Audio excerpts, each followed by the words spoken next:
다음은 농업기술센터 농업정책과 소관 주요 업무 계획을 보고받도록 하겠습니다. 이상희 농업정책과장님 나오셔서 소관 업무에 대해서 보고해 주십시오.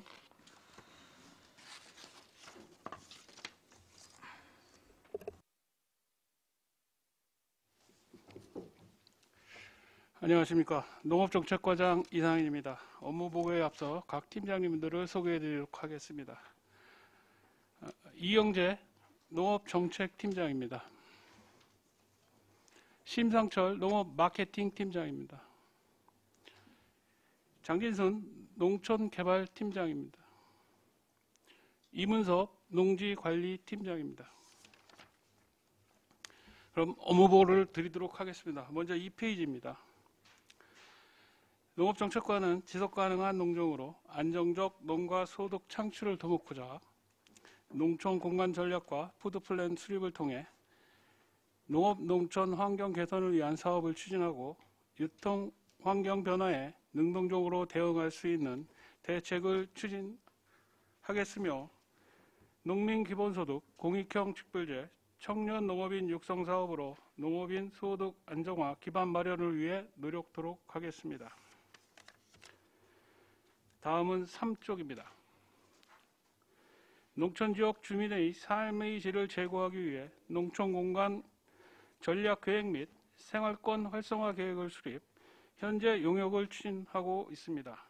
용역기간은 금년 8월까지이며 현재 권역별 설명회를 개최하고 농촌공간 현황과 여건조사를 마쳤으며 현 주민을 대상으로 설문 및 면접 조사 중이며 이를 바탕으로 공간계획 기본 방향 및 전략계획을 수립할 계획입니다. 당초 계획은 농림축산식품부와의 농촌협약 신청을 2023년 사업으로 신청 예정이었으나 이를 앞당겨서 2022년도 협약 신청을 할 예정입니다. 본 협약이 체결되면 신활력 플러스 사업, 농촌융복과 사업, 농업인 복지사업 등 430억 원의 사업비를 안정적으로 지원받게 됩니다. 다음은 4쪽입니다.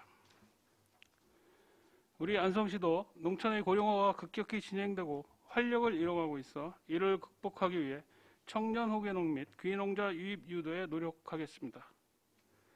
청년농 육성을 위해 호개농 및 청년농 육성 사업과 청년 희망 씨앗 프로젝트 사업 추진에 만전을 기하고 귀농자 유입을 위해서는 환경대학교의 한국농업아카데미, 농협창업농지원센터의 청년 농부 사관학교 교육생을 대상으로 안성시 농업에 대한 설명을 정규 교과 과정에 편성하였으며 교육 중 안성의 귀농을 희망할 경우 안성 살아보기 사업비를 활용해서 귀농을 유도 우리 농촌이 활력을 되찾을 수 있도록 노력하겠습니다. 다음은 5쪽입니다. 농산물의 선순환 체계 구축 및 시민의 먹거리 복지 실현과 도시지역과의 연대 등 지속가능한 푸드 시스템 구현을 위해 안성맞춤 푸드 플랜을 수립하고 있습니다. 사업기간은 금년 8월까지이며 본 용역 후 공공급식센터에 신규 설치가 필요하면 푸드 플랜 패키지 사업을 신청할 계획이나 현재 안성에 설치되어 있는 시설을 면밀히 분석하여 기존 시설을 활용 운영하는 방안을 심도 있게 고민하고 있습니다.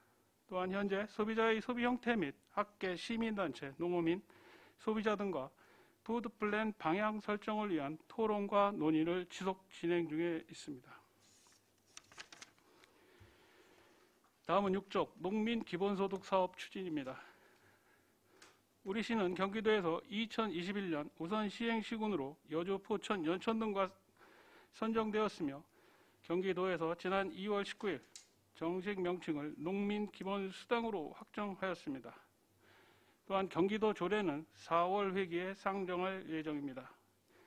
우리 안성시는 경기도 조례 공포에 대비하여 조례안 사전 준비를 마쳤으며 사업 시행 시 불이한 점이 발생하지 않도록 꼼꼼한 준비를 하도록 하겠습니다. 다음은 8쪽입니다. 농산물 산지 유통센터 설립 사업입니다. 2020년 농림축산식품부 공모사업에 선정된 사항으로 안성 원예농협이 사업 대상자이며 사업비는 58억 원입니다. 주요 시설로는 저온 저장고 930제곱미터, 선별장 1200제곱미터, 선별기 이식 등이 설치될 예정이며 현재 건축 설계가 완료되어 건축 허가를 진행 중에 있습니다. 또한 선별기 협상 계약을 우리시가 대행해서 추진하고 있습니다. 현재 진행 사항을 보면 당초 계획상 준공 계획이 11월보다 약 2개월 정도 앞당기는 것이 가능할 것으로 보여 금년부터 활용토록 하겠습니다. 다음은 구쪽 농산물 저온창고 구축 지원 사업입니다. 저온 유통시설 설치로 농산물 유통 과정에서의 품질 저하 방지 및 저장으로 농업인의 소득 증대를 위해 추진하고 있는 사업입니다. 사업비는 4억 1천만 원을 투입, 삼죽 농협의 저온창고 100평 설치와 청년 농업인 조기 정착 유도를 위한 소규모 저온창고 지원에 활용토록 하겠습니다. 다음은 10조 유통 다각화 추진입니다. 2020년도 로컬푸드 매출액은 약 104억 원이며 농식품의 수출 실적은 1,126억 원입니다. 금년에도 감염병의 위험에서 자유롭지 못할 것으로 판단되고 소비자 구매 형태가 온라인 마켓으로 변함에 따라 네이버 온라인 마켓인 마켓 경기, 로컬푸드 행복 장터 등과 홈쇼핑을 적극 추진할 계획이며 또한 금년에도 바우더기 축제가 사실상 개최가 어려울 것으로 판단되어 기존 운영 중인 직거래 장터와 현재 협의 중인 안성 팜랜드, 스타필드의 정례 주말 장터를 추진할 계획입니다. 다음은 12쪽 경로당 공공급식 사업입니다. 관내 경로당을 대상으로 지역 농산물을 월 2회 공급할 계획이며 대상 경로당 수는 485개소입니다. 회원 수를 기준으로 공급량을 정하고 꾸러미당 5만 원 내외의 제철 농산물을 지원할 계획이며 농산물의 원활한 공급을 위하여 로컬푸드 참여 농가를 우선으로 하고 생산되지 않거나 농산물이 부족한 농산물은 전업 농가에서 수급할 계획입니다. 경로당의 물품 공급은 학교급식 공급협체와 협의 진행하겠습니다. 다음은 13쪽입니다. 공익형 직불제 사업입니다. 기존의 6개 직불금을 공익적 직불금으로 2020년도부터 통합 개편 운영 중인 사업으로 사업비는 전액 국비 180억 원입니다. 면적 직불금을 설명드리면 헥타당 단가로 설명을 우선 드리도록 하겠습니다. 2헥타 미만은 지능지역 205만 원, 비지능지역 178만 원, 6헥타 미만은 지능지역 197만 원, 비지능지역 170만 원, 6헥타 초과는 지능지역 189만 원, 비지능지역 100만 원입니다. 아울러 소농직불금은 120만 원이 지급되는데 자격 요건 면적은 0.5헥타 미만으로 농촌 거주 3년 이상인 농업인으로 한정하고 있습니다. 문제점으로는 최근 3년간 지급하지 않은 농가와 농지는 신청이 불가하여 민원이 다수 발생하고 있는 실정입니다. 이를 해소하기 위해서 농림축산부에 지속 건의한 바 신규 대상자는 진입이 가능토록 지침이 개정되었는데 아직도 신규 필지는 진입이 허용이 되지 않고 있습니다. 향후 우리 안성시에서는 적극적으로 지침 변경을 건의해서 본사업이 조기에 정착될 수 있도록 노력하겠습니다. 이상으로 농업정책과 소관 보고를 마치도록 하겠습니다. 고맙습니다. 이상인 농업정책과장님 수고하셨습니다. 질의답변 진행합니다. 배석하신 팀장님께서는 보충 설명이 필요한 경우에는 위원장으로부터 발언권을 얻은 다음에 직위 성명을 말씀하시고 발언하시기 바랍니다. 위원님들 근거한 시사항에서 12원 질의해 주십시오. 안정열 위원님. 네, 안정열 의원입니다. 설명 잘 들었고요. 청년 후계 농업인 육성이라고 해가지고 매년 한 40명 규모로 해가지고 선발을 해놓은 것 같은데, 이분들이 주로 무슨 사업을 하는 거예요? 그 청년 창업농 네. 하시는 거 말씀하시는 네. 것 같습니다. 네. 금년도에는 대상자가 16명이고요. 창업을 희망하는 청년들이 자기가 원하는 농업에 종사할 수 있는 계획을 갖고 들어옵니다. 근데 주로 이 사업이 골고루 좀 분포되어 있습니다. 시설 채소나 뭐 곤충 사육하시는 분도 계시고, 또 일부는 축산하는 분도 계십니다. 곤충 사업 뭐 이런 거요? 요즘은 애완용 사료를 만드는데 또 곤충을 또 활용을 한다고 그러더라고요. 또 식물도 또 활용을 해서 또 사료를 만드는데, 젊은 친구들이라 그런지 그쪽 계획서가 들어오는 친구들이 매년 한 2~3명씩은 꼭 있습니다. 또 한 가지는 요즘 뭐 아주 그냥 우후죽순 들어오는 우리 버섯 재배사, 뭐 아까 얘기한 뭐 군빙이 뭐 이런 재배사. 아니 이렇게 많이 이제 풀어놓다 보면은 완전 버섯 재배사 다 되면 나중에 버섯이 포화 상태에 일어나 가지고 가격이 아주 완전 하락이 될 텐데, 그때 가서는 또 뭐 버섯 같은 거 수매해서 뭐 이런 적이 하나? 아니 그런 거를 좀 어느 정도 데이터베이스화 해가지고, 너무 많이 이게 지금 예를 들어서 숨기는 되는 것 같다. 그러니까 이걸 좀 줄인다든지 뭐지, 그냥 하루 저녁 자고 일어나면은 하나씩 생겨. 그게 이제 근데 그거를 관리 감독을 농정까지 되는 거 아니에요. 그래서 번트를 한번 씹으면 몇 군데를 딱 해놓으면은 아예 안 들어올 텐데, 그냥 무방비 상태로 놔두니까 뭐 그냥 요즘은 이제 지붕도 안 씌우고 그냥 바로 올라가더라고. 의원님께서 말씀하시는 거는 지금 버섯 재배사나 곤충 재배사 위에 태양광 시설을 설치하는 거를 말씀하시는 의도로 제가 파악을 했습니다. 그래서 예. 이제 이 사업은 농지법상에는 농산물 재배 시설인 경우는 제한을 할 수가 없습니다. 단 저희들이 관리 차원에서 할 수 있는 게 뭐냐면 사후 농지 이용 실태 조사를 합니다.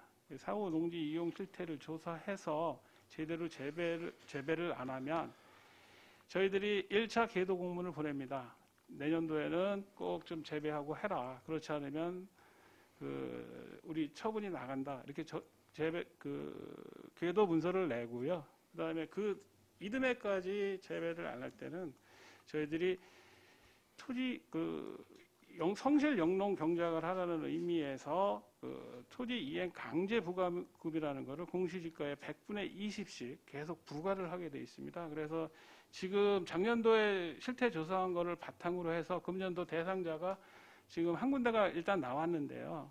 그래서 그 청문하고 그분들한테는 저희들이 토지 강제 이행 부과금을 부과할 계획입니다. 아울러 저희들이 좀 더 찾아보고 좀 면밀히 이용 실태 조사토록 하겠습니다. 근데 설치를 저희들이 관리하는 농지법으로는 막을 수 없고요. 2019년 12월 달에 저희들이 경기도에 질의를 했습니다. 지금 곤충사나 버섯 재배사를 할 때 먼저 입식을 하고, 축사도 마찬가지로 먼저 입식을 해서 영농을 하는 걸 보고 그 다음에 태양광을 하게끔 우리 농지법으로 컨트롤할 수 있느냐, 이 부분을 질의를 했습니다. 근데 도에서 질의 온 게 아마 12월 17일쯤 될 겁니다. 그때 답변이 온 게 뭐라고 왔냐면, 입식 전에 올려도 무방하다. 또 가축이나 곤충 같은 경우는 입식 후에 올리면 스트레스 문제가 발생할 수 있다. 무방하다. 단 제가 조금 전에 말씀드린 농지 이용 실태 조사를 철저히 해서 용농을 하게끔 하라 이러는데 제 개인적인 생각으로는 이거는 법을 떠나서 제도적 장치 마련이 좀 필요하지 않나 이렇게 판단을 하고 있습니다. 그럼 예를 들어서 뭐 이제는 뭐 버섯 재배사를 안 하고 그러면은 이제 농정과에서 예, 이제 먼저 강제 이행금 같은 걸 계속 이제 내보낼 거 아니에요. 네, 그래도 이제 예를 들어서 시행을 안 해. 그러면 이제 무슨 뭐 버섯 재배사를 취소를 시킬 거 아니에요. 저희들이 이행 부담금을 내는 거는 버섯 재배사를 취소시키는 게 아니고요. 농지를 영농을 하는 사람들한테 팔라는 의미의 강제 이행 부담금입니다. 그래서 100분의 20씩이니까 20%를 부과를 하는 거거든요. 공시지가에. 근데 그전에도 이런 사람들, 이런 경우에 보면 일반 뭐 논이나 밭을 사놓고 영농을 안 하고 뭐 야적하고 이런 사람들 보면 저희들이 계도를 하면 대부분 영농을 했고 이 사람들은 뭐 영농을 어떻게 될지는 모르겠지만 그게 내게 되면 100분의 20이 적은 돈이 아니기 때문에 매각을 할 수밖에 없는 실정입니다. 그러니까 매각을 하면은 예를 들어서 그 버섯 태는 사람이 이제는 그걸 구입을 해야 되겠네.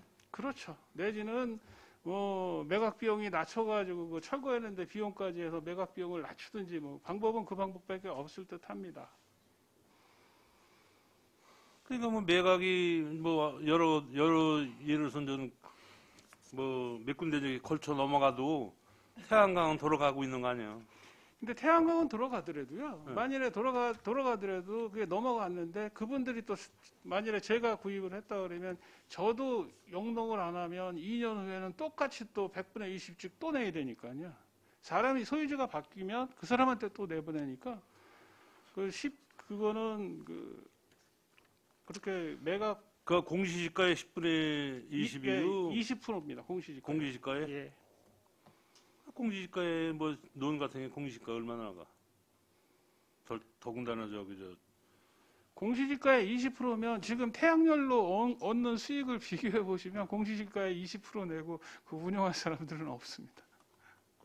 그러면은 뭐 하여간 단속을 열심히 하시던지 뭐 했는지 이제 그냥 아주 일주에 가보면은 매일 얘기가 다 그거예요. 그리고 그냥 하루아침에 어떻게 보면 금방 하나씩 생기고 그래. 내가 보기에는 한 300~400개는 될 것 같아. 지금 파악하고 있는 게 몇 개예요? 지금 제가 정확한 수치는 기억하지 못하고 있습니다. 뭐 법이 그렇다고 해서 그냥 나몰라라 하면 안 되는 거고. 네, 알겠습니다. 그래도 어떻게 뭐 농정과 소관이니까 네. 그래도 책임은 그래도 져야 되지 않나 이런 소리를 줘야 되지 않나 그런 말씀을 좀 드립니다. 이상입니다. 예, 또 다른 질의하실 분 계십니까? 황진태 의원님.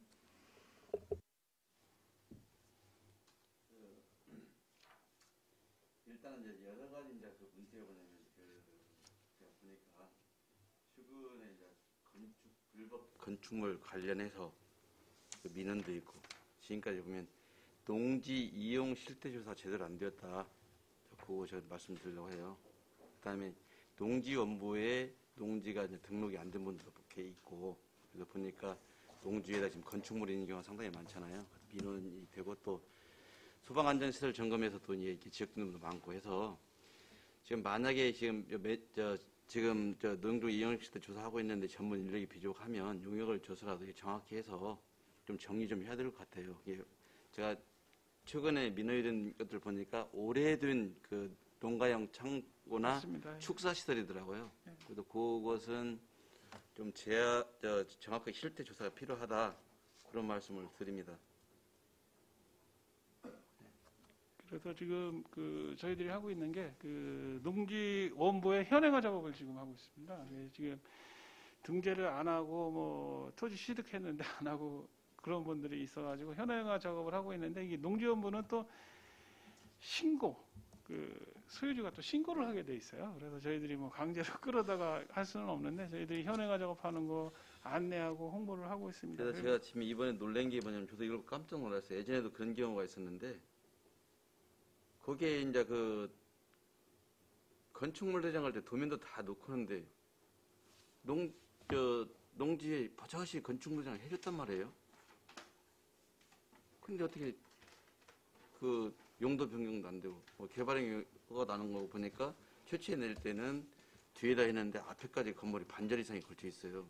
이건 난 상당한 좀 안성시의 행정이 좀 문제가 있다 이렇게 생각해요. 물론 좀 시간이 좀 경과된 것이긴 하지만 뭐 지금의 문제는 아닌데 그래서 이러한 실태들을 정확히 점검할 필요성이 있다 그런 말씀을 드립니다. 네, 알겠습니다. 면밀히 그 조사를 저희가 해보겠습니다. 지금 이거 뭐 이게 그 세수에도 관계가 되는 문제이기도 하고 여러 가지 복잡한 문제가 발생했습니다. 그래서 이것은 무엇보다 우선적으로 시행돼야 되는데 지금 우성당장 뭐 신규 사업 하는 것도 좋지만은 그런 것들이 기본적인 실태 조사가 이루어져야 그 바탕의 모든 사업도 가능하다고 생각합니다. 네. 그다음에 설명서는 12쪽인데요. 지역 농산물을 위한 경로당 공급식 실시. 저는 이 배경도 제가 이야기는 들었지만 정말 현실하고 동떨어진 사업들 너무 많이 한다. 그래서 사회복지과 할 때 질문을 할까 말까 망설이다가 농업정책까지 얘기합니다. 지금 경로당은 지금 운영비에 부식비 포함해서 다 들어가고 있어요. 네, 근데 네. 그것도 정산 잘못해서 항시 이제 말썽이 나고 했던 문제이기도 합니다. 차라리 지역에 농산물 구입해서 한다고 하면 똑같은 걸 주어서 그분들이 다 선호도가 있는데 먹을지 안 먹을지 어떻게 알아요? 어? 차라리 농산물 뭐 공공급식을 한다든가 이런 쪽으로 가는 것이지 꾸러미 사업 이거 봤을 땐 어느 단체를 도와주기 사업으로밖에 그 인식되기가 어려워요. 난 그래도 왜 사회복지과 농업정책가 왜 이렇게 하지 이 생각을 많이 했는데 이거 사실 학교 그 급식하는 업체 선정도 지금 문제가 그동안 많이 되어 왔어요. 잘 아시지만 뭐 현직에 있는 사람이 그 업체를 운영하게 돼서 문제도 많이 됐고 이의제기도 많이 했고 민원도 많이 냈지 않습니까? 근데 왜 자꾸 시에서는 이게 의혹을 설리를 자꾸 하는지는 모르겠어요. 그다음에 요즘 보니까 경로당에 몰빵하는 현상이 있습니다. 저는 적어도 이런 정책은 좀 신중히 고려해야 된다고 생각해요. 아니 과장님이 좋아하는 음식을 내가 좋아할 수는 없어요. 그 농산물 공급에 대해서 그 획일화 문제를 저희들도 고민을 하고 있습니다. 획일화 문제를 고민을 하고 있고 그래서 이 타입을 좀 만들 겁니다. 타입을 몇 가지 구성을 단일한 구성이 아니고 그리고 문제는 몇 뭐냐면 가지 가장 구성을 그 얘기를 하려고 하는 게 그다음에 경로당이 있잖아요. 그 마을의 노인들이 다 가입한 게 아니에요. 경로당도 일부 노인들을 위한 시설일 뿐입니다. 원칙적으로 얘기하면. 그러면 65세 이상 노인들이 전 노인들이 받을 수 있는 혜택을 받을 수 있는 그런 사업으로 가야 되는 거예요. 그 말마다 끼는 사람들이 나와서 하는 거에 대해서 왜 그런 사업을 자꾸 하려고 하냐 이거죠. 지금 관련 부서 협의해 보세요. 65세 노인 중에 경로당 가입 비율이 얼마나 되는지. 알겠습니다. 한번 네. 자세히 조사해 보겠습니다. 어떤 정책 사업 할 때는 있잖아요. 이게 포장하려고 하지 마세요. 그리고 실질 있는 현상을 놓고 판단을 하고 계획을 잡아야 되는 겁니다. 그럼 막말로 해서 내가 경로당에 가입 안 됐어요. 나한테 무슨 혜택을 줘? 나도 해줘. 쉽게 해서 그렇게 얘기할 사람도 있어요.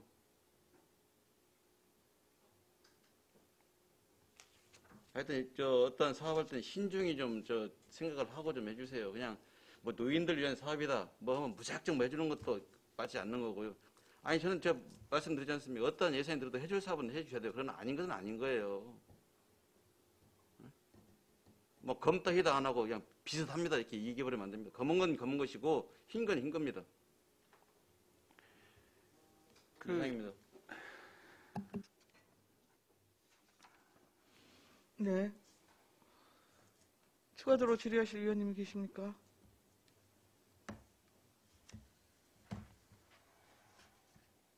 안 계신가요?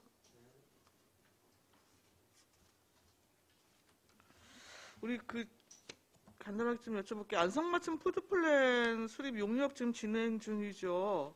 네, 그렇습니다. 이게 지금 뭐 코로나 상황 때문에 조금 문제가 있는 건가요? 문제가 있는 건 아니고요. 코로나가 심각할 때 사람을 1대1로 만나야 되지 않습니까? 그분들이 또 이제 우리 지역 사람들이 아니고 또 외지 사람들이라 좀 만남에 어려움이 있다고 그래서 용역 기간을 약 3개월 정도 늦췄습니다. 그래서 요즘은 이제 만나고 분과별로 토론하고 3일 전에도 저희 토론을 했거든요. 네. 그래서 정책 방향 잡고 있습니다. 근데 지금 여기 문제점에서 그 세부사업 수립부서와 실행부서 간 차이 때문에 실제 먹거리 정책 실행 시에 갈등 기발 가능성이 있다는 얘기가 뭐죠? 지금 하게 되면 이제 푸드 플랜 이제 공급 체계를 구축을 하다가 보면 이제 농산물을 공급을 할 때도 푸드 플랜을 수립할 때 지금 친환경 하시는 분들하고 일반 하시는 분들하고 네. 이제 갈등 요인이 좀 발생을 하고 있고 거기에 또 이제 우리 그 가공하시는 분들 또 소비자하고 또 이제 갈등 요인이 조금씩 다 있습니다. 그래서 이제 그거를 현명하게 해결을 해야 되는데 근데 해결할 수 있는 방법은 뭐 저희들이 선택한 건 그겁니다. 같이 모여서 난상 토론을 한번 해보자. 그리고 이 푸드 플랜을 그 계획을 위한 용역이 되면 안 된다. 진짜 우리 안성시가 할 수 있는 계획을 만들어 보자. 그래서 요즘은 각 직능별로 해서 계속 그 토론을 계속 붙이고 있습니다. 그래서 이제 어느 부분은 친환경으로 가고 어느 부분은 일반으로 가고 뭐 이런 식으로 정리를 좀 해보려고 합니다. 지금 현재 그 먹거리위원회 중심으로 지금 논의를 진행을 하고 계시는 건가요?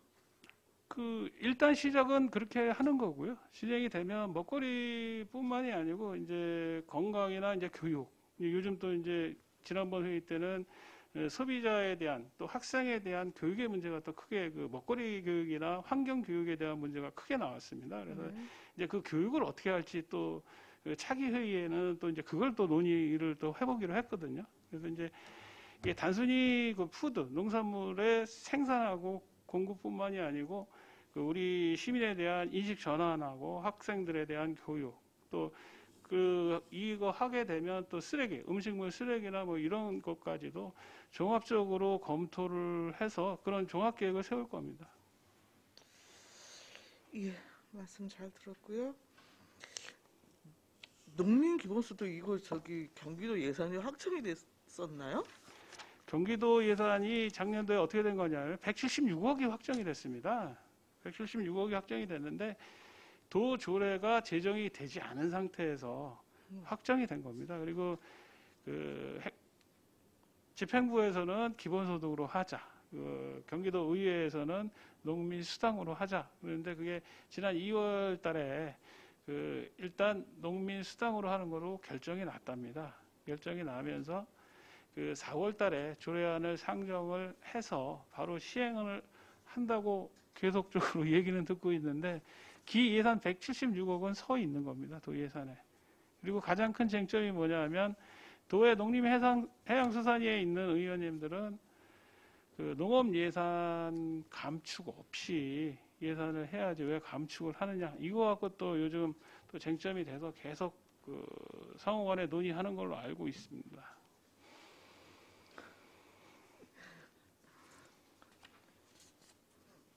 참 예산 수립 근거도 없이 예산 세워지는 거는 기초단위나 강역이나 뭐 똑같네요. 근데 아직까지 최종적으로는 경기도 집행부단위에서 의회 특위의 결정 사항을 수용할지 여부에 대해서는 그것도 여태 최종 결정이 된 거예요? 그것까지는 아직 제가 확인을 못했습니다. 그러시구나. 최근에 일어난 일이라요. 아직 확인을 그러면 지금 이제 농민 수당으로 여튼 이제 그 제도가 마련될지 기본 소득으로 여튼 마련될지에 대해서는 좀 더 지켜봐야겠군요. 여튼 네, 경기도 그 조례 제정까지는. 그렇습니다. 네. 마지막으로 하나 또 간단하게 여쭤보면 그 농산물 저온자전거 구축 지원 있잖아요. 네. 그쪽인데 지금 농협으로는 삼중농협 1개소가 있고 나머지 3개소는 청년 농업인 대상으로 지금 구축을 하실 예정이신 건가 봐요? 네, 지금 계획이 그렇습니다. 이게 기본 좀 수요 조사를 하셨을 테고 타당성에 대해서도 내부적으로는 검토가 있으셨을 텐데 청년 지금 농업민 같은 경우에 그러면은 개별 지원이 되어지는 건가요? 예, 개별 지원입니다. 저 수요조사 결과는 좀 어떻게 나왔는데요? 그 작년도에 제가 그 간담회 하면서 이제 그런 청년들이 그런 얘기를 많이 했어요. 저한테. 그래서 수요 조사를 일단 해봤습니다. 그래서 해봤는데 한 7명 정도가 희망을 한다고 그 수요 조사에 들어왔습니다. 그래서 저희들이 판단할 때 그 저온 창고가 필요한 장목하고 네. 필요 없는 장목이 있거든요. 그 장목을 저희들이 검토한 결과 한 3개소 정도로 우선 시행해보고 이것을 확대하는 것이 바람직하지 않느냐 이렇게 판단을 해서 3개소로 정한 겁니다. 여튼 이런 부분에 있어서 선정 절차나 이런 것들에 꼭 이렇게 이야기가 나올 수 있는 부분이기도 해서 저희 과에서는 그 농정심의회가 뭐 우리 그 농협 관계자도 있고 농업인 단체 또 일반 시민들이 또 편성이 되어 있습니다. 네, 그래서 네. 아직까지 뭐 선정한 거에 대한 그 무리는 아직까지는 없었습니다. 예, 예. 예, 잘 알겠습니다. 자, 질의가 또 있으신가요? 유광철 의원님? 예, 유광철 의원입니다. 과장님 간단하게 좀 보충 질의하도록 하겠습니다. 올해 그 2021년도 본 예산에 편성된 농업 예산들을 쭉 이렇게 보면은 일단은 좀 국도비 내시 예산이 좀 많이 줄었고 또 전체적으로 이렇게 농업 예산이 조금 이렇게 줄은 것 같은데 지금 이렇게 굉장히 농촌이 어렵지 않습니까? 이 부분에 대해서 좀 보면은 좀 농업 예산만큼은 좀 조금씩이라도 좀 증액을 했으면 하는 바람으로 제가 말씀을 드리는 건데 과장님 생각은 좀 어떠신지요? 그 기존 지금 추진하는 사업이 국도비 변경 내시 변경에 따라서 지금 예산이 뭐 저희과 예산만 말씀드리면 안 될 것 같고 전체적으로 농업 예산을 보면 작년도에 한 1,000억 정도 했다가 금년도에 한 900억 정도 되는데 국도비 변경 내시에서 된 게 대부분이고요. 근데 이제 저도 뭐 농업 정책 과정으로서 반성을 하고 있는 게 저도 좀 더 농업인들이 필요한 사업이 무엇인지 금년에 좀 더 찾아서 그리고 효과적인 사업이 무엇인지 고민을 좀 더 해서 우리 농업 농촌과 농민을 위해서 예산 확보에 최선을 다하도록 하겠습니다. 예, 꼭 좀 그렇게 해주시기를 당부를 드리겠습니다. 네, 고맙습니다. 간단하게 이제 한 가지만 더 말씀드리면 농산물 저온 저장고에 이제 개별 소규모 저온 저장 시설이 드디어 이제 지원이 되네요. 네, 물꼬를 텄습니다. 예, 이거 본 의원이 계속 말씀을 드렸다시피 네, 이 사업은 좀 농민들한테 확대할 필요가 있다.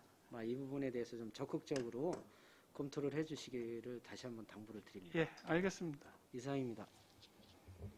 네. 자, 추가 질의 없으시죠? 있으십니까? 예, 안정열 의원님. 우리가 이렇게 그 과장님 이제 농협에 이렇게 이제 8개 농협이다 보니까 우리는 조합장님들 각각 만나잖아요. 그다음에 요구 사항이 굉장히 많아 그분들.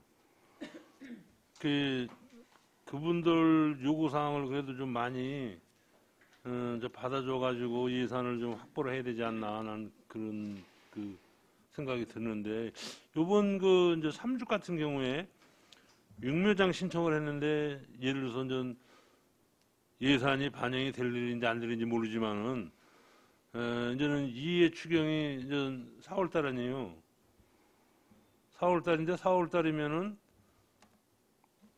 그 짓다 보면은 예를 들어서 짓다 보면은 육묘장 그 시기에 좀 못하잖아요. 그래서 좀 앞당겨 가지고 그 예산을 주면은 빨리 그 육묘장을 줘 가지고 올 그 육묘를 키울 수 있게끔 되는데 지금 4월 달에 예를 들어서 예산이 올라와 가지고 4월 달에 통과가 되면은 그때 가서 지면은 올해는 못 진다 아니 저 육묘저기를 못 한다고 그러지.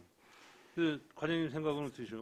지금 저희들도 이제 참 난감한 게 과거에 그 지역 접장들이 우리 농협에 뭐 해주십시오. 이렇게 뭐 2월 달에도 얘기하고 3월 달에도 얘기하고 그럽니다.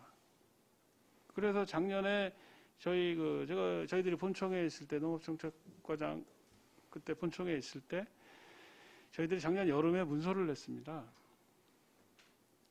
앞으로 최소 1년 전에는 어떠한 사업을 할지 우리한테 얘기를 해줘야 우리도 검토하고 예산에 반영을 하지 갑자기 요구를 하면 우리는 못하겠다. 그리고 회의까지 한 상황입니다. 그래서 이제 뭐 작년에 한 거니까 뭐 아직 정착은 안 됐는데 그거는 지속적으로 저희들이 7, 8월 정도에 문서를 내서 이제 금년 이제 2022년도 예산 반영이 필요하면 그때 계획서를 받도록 해서 이제 시기적으로 예산 신청이 늦어서 사업을 못하는 일은 없도록 저희들이 최선의 노력을 하도록 하겠습니다. 알겠습니다. 이상. 추가 질의 없으시죠? 농업정책과 소관 주요 업무 계획 보고를 마치겠습니다. 이상인 농업정책과장님과 공직자 여러분 수고하셨습니다.